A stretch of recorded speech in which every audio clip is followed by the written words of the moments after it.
gentlemen, boys and girls, children of all ages, welcome to Robert's Sports Show. I'm your host, Robert. Alright, here we are less than 2 months away from Major League Baseball opening day. Pitchers and catchers report this week to spring training. Perfect time to go over a few things. They've been kind of hot button topics around Major League Baseball. Realignment, salaries, and pace of play.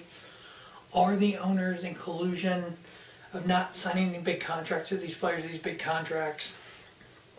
Or do they want to keep the billions of dollars to themselves and not share with the players? Will we have a strike in a couple of years? Players Association, Major League Baseball owners, commissioner, I got your plan right here to fix all that. If you just listen to old Robert here at Robert Sports Show, we'll fix Major League Baseball. Okay. First and foremost, you Major League Baseball purists, you're gonna hate me saying this. DH both leagues. Here's why. These players, as they get older, 35, 36, 37, they're not gonna be able to be as good in the field. So you're gonna have that collusion that we're talking about that's underlying there, not wanting to sign an older player to a contract.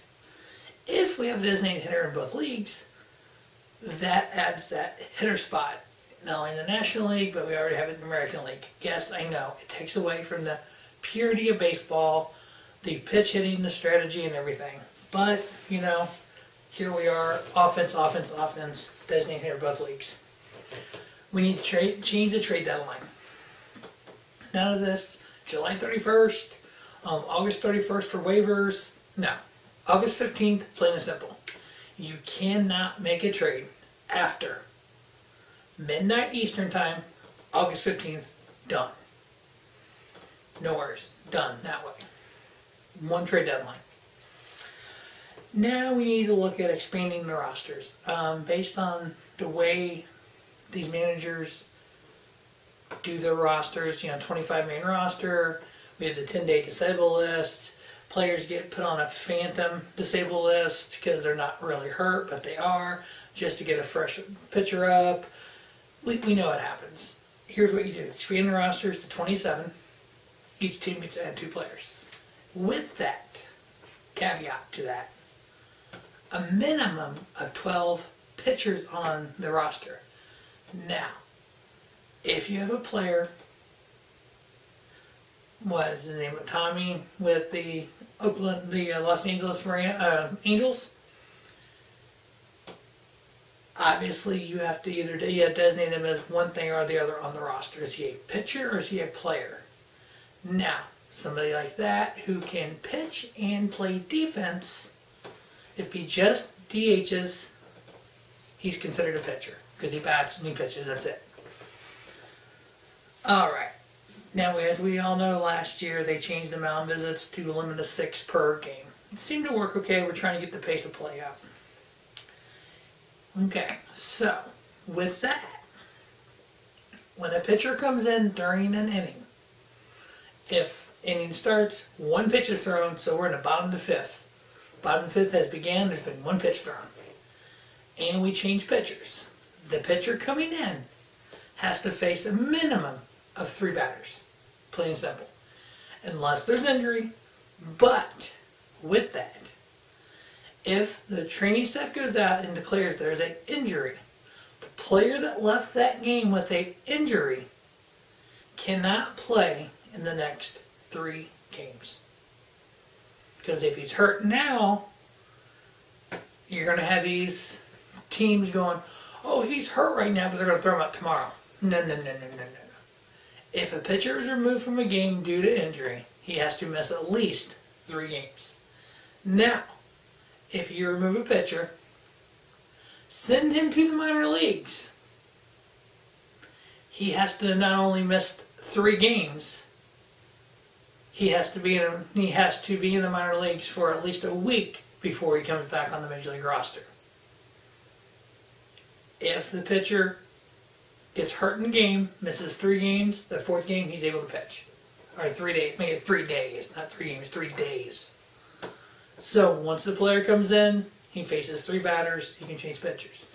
Now, If the pitcher starts the inning, there's no limit. He can throw one pitch, you can pull him out, whatever you want to do. Still the 6 mound visits. If the reliever comes in, minimum of 3 batters. When a player, now, there's talk of the major league contracts, club control for 6 years with arbitration. Players are getting older, they're not getting their money in free agency. Going to fix that too. When a player makes his major league debut, either it be April 1st, September 31st, whatever it is. So they make their major league debut during 2019 season, whenever. They have that season and 3 more under club control. So the first season doesn't count. They have 3 additional seasons under club control. No matter when they make their major league debut, they make it on opening day or game 162. They make it during the baseball season of 2018. They're under club control for 2020, 21, and 22. After the 22 season, they're free agents. As we all know, Chris Bryant began the season in the minor leagues, came to the major league roster April 15th. Because of service time, we're getting rid of that. So you make your major league debut, you have 3 seasons after that, full seasons, and then you hit free agency. Now with the free agency, kind of like what they do with the NBA, we need to come up with something. Okay, so Bryce Harper this offseason, if he re-signs with Washington can give him 6 years, 7 years, whatever number you put on it. But he re-signs with somebody else, there's a limit of 5 or 6 years. My thought is 6 years for the team re-signing, 5 years going to a new team. You're hitting free agency sooner. 5 years, the max contract you can sign, you hit free agency again. That way the players are getting their money when they're in their prime. Now, with that, let's see, next on the list, the draft. We have these teams that tank every year to get the higher draft picks. Yeah, it's worked. We know Houston won a World Series that way. Chicago's won a World Series that way. We're going to change that up. So, you have 32 teams. We're going to talk expansion later. We're going to talk expanding the playoffs later as well, but we're going to go over this first. So there's 32 teams. 16 make the playoffs. The number 1 draft pick, the team that finished right outside the playoffs, they get the number 1 draft pick. And down, so from team 17 through 32, 1 through 16 on draft. And then your playoff teams.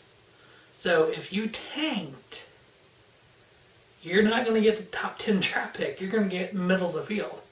So it's going to benefit you more to barely make the playoffs than it is to tank. Now, I mentioned 32 teams, we only have 30, so I'm talking expansion as well here. We're going to force Tampa Bay to move to Montreal. Montreal wants a team. Tampa's in the AL East. It makes sense. Get the Tampa Bay Rays in Montreal, recreate the Montreal Expos. Then we had 2 teams. We had a team in Las Vegas. We had a team in Portland. Now, as for the playoffs, the season's going to end September 28th. These dates are based on the 2019 season. So right now the season ends on the 29th. So 1 day. Either what I would say is throughout the year we need to add some more days off. Is you need to have more, maybe a Saturday or Sunday twilight, either a doubleheader or the day-night doubleheaders. And I say this, maybe each team does 1 doubleheader a year to give the fans basically two for 1 games. Now, obviously, you're getting 2 baseball games in that time, so you could do it where charge a little bit more for those prices because people are going to be in the stadium longer. They're going to buy more concessions and everything. Maybe up the parking for that day or something like that to offset a little bit of the money. But here's how we're going to do it. 18 playoff, each league. American League, National League, 8 teams.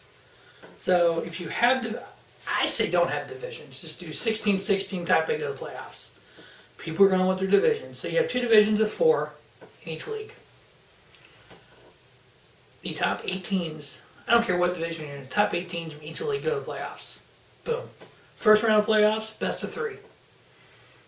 The top team in the league plays the bottom team. 1-8, 2-7, 3-6, 4-5. The team with the best record has home field advantage, no matter what division you're in.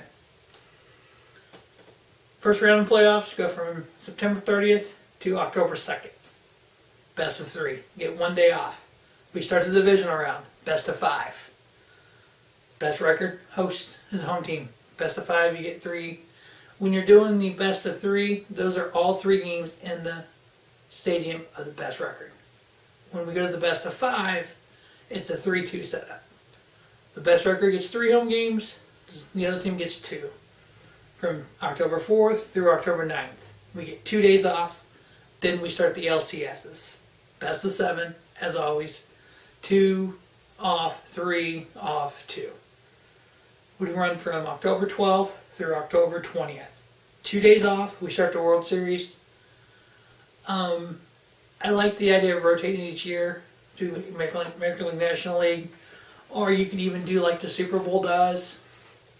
You can have it rotate throughout the different stadiums and make a big spectacle of it. Like we know this year, the World Series is going to be in St. Louis. No matter if the Cardinals make it or not, the World Series is in St. Louis. So that way you can do more of the celebration and more of the stuff ahead of time to build up to it, like they do with the Super Bowl. Or not, or keep it like it is and rotate it between American League and National League. Best of 7, season ends October 31st. So you're adding playoff teams, but you're not really taking away from the season.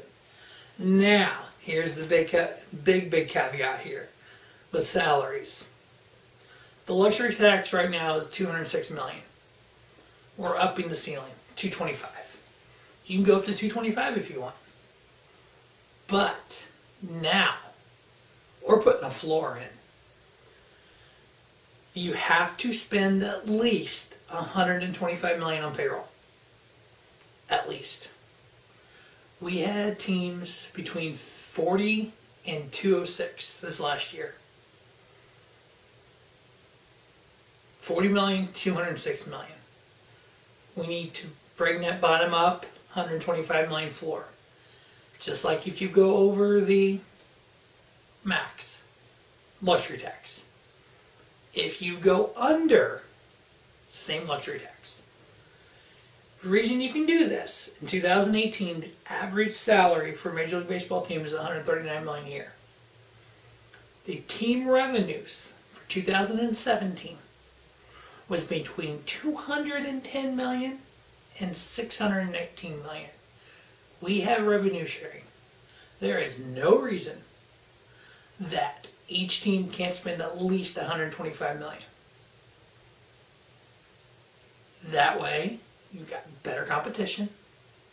Players are getting paid what they're worth. You have to spend the money. Players are getting the contracts. Owners are still raking in because guess what? Your team is better. You sell more tickets. More tickets means more concessions. Means more parking. Means more souvenirs. It's a win-win. Alright, so that wraps up my Major League Baseball topic, realignment, salaries, and pace of play, and how Robert is going to fix Major League Baseball. As always, thanks for watching the Robert Sports Show, and don't just have a great day. Have a spiffy day. Robert Sports Show, your YouTube leader in sports channel content.